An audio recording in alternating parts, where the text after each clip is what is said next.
കോഴിക്കോട് ഒരു പ്രോഗ്രാമിന് പോയ വീഡിയോ ആണ്. രാവിലെ തിരുവനന്തപുരം റെയിൽവേ സ്റ്റേഷനിൽ നിയാസ് ഡ്രോപ്പ് ചെയ്തു. ട്രെയിനിൽ കയറി നേരെ കോഴിക്കോട്. ഉച്ചയ്ക്ക് 1 മണിയൊക്കെ ആയപ്പോൾ കോഴിക്കോട് എത്തി. അവിടെ നിന്ന് ബിരിയാണി കഴിച്ചു. നേരെ പ്രൈവറ്റ് ബസ്സിൽ കയറി കൊയിലാണ്ടി എത്തി. അവിടെ നിന്ന് ബിജുവേട്ടൻ എന്നെ പിക്ക് ചെയ്തു. ഞങ്ങൾ നേരെ അവിടെ നിന്ന് അജ്നാസിന്റെ വീട്ടിൽ പോയി കുറച്ച് സമയം അവിടെ സ്പെൻഡ് ചെയ്തു. ഇതാണ് അജ്നാസിന്റെ അനിയൻ. പിന്നെ അവിടെ നിന്ന് തന്നെ കുളിച്ച് ഫ്രഷായി പ്രോഗ്രാമിന് പോകാൻ റെഡിയായി. അജ്നാസിന്റെ ഉമ്മ ഞങ്ങൾക്ക് ചിക്കൻ ബിരിയാണി വെച്ച് തന്നു. ഹസീബ് ഞങ്ങളുടെ പ്രോഗ്രാമിനുണ്ട്. ഞങ്ങൾ എല്ലാവരും കൂടി പ്രോഗ്രാമിന് പോകാൻ റെഡിയായി. ഫാത്തിമ മാത LP സ്കൂൾ തേക്കുംകുറ്റി, അവിടെയായിരുന്നു പ്രോഗ്രാം. സ്വന്തം ഫോട്ടോ ഫ്ലെക്സിൽ കാണുമ്പോൾ എന്തൊരു സന്തോഷം. ഓഡിയൻസ് ഒക്കെ ഫുള്ളായിരുന്നു. പ്രോഗ്രാം തുടങ്ങാൻ സമയമായി. ഞങ്ങൾ മേക്കപ്പ് ഒക്കെ കഴിഞ്ഞു. അങ്ങനെ പ്രോഗ്രാം സ്റ്റാർട്ട് ചെയ്തു.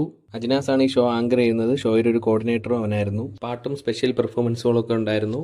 എൻ്റെ ഊഴമെത്തി. ഞാൻ വന്ന് കുറച്ച് മെന്റലിസം, മൈൻഡ് റീഡിംഗ് പെർഫോമൻസുകളൊക്കെ ചെയ്തു. അത് കഴിഞ്ഞും ഒരുപാട് സ്പെഷ്യൽ പെർഫോമൻസുകൾ ഉണ്ടായിരുന്നു.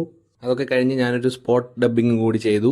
എല്ലാവരും കൂടി ഒരു ചെയിൻ സോങ് പാടി പ്രോഗ്രാം അവസാനിപ്പിച്ചു. പ്രോഗ്രാം സക്സസ് ആയിരുന്നു. അജ്നാസും പ്രഭാഷും ആയിരുന്നു ഇതിന്റെ കോർഡിനേറ്റേഴ്സ്. താങ്ക്സ് ഇവ ഇവന്റ്സ് കാലിക്കറ്റ്. പ്രോഗ്രാമിന്റെ എല്ലാ സംഘാടകർക്കും നന്ദി. പുതിയൊരു വീഡിയോയിൽ കാണാം. ബൈ.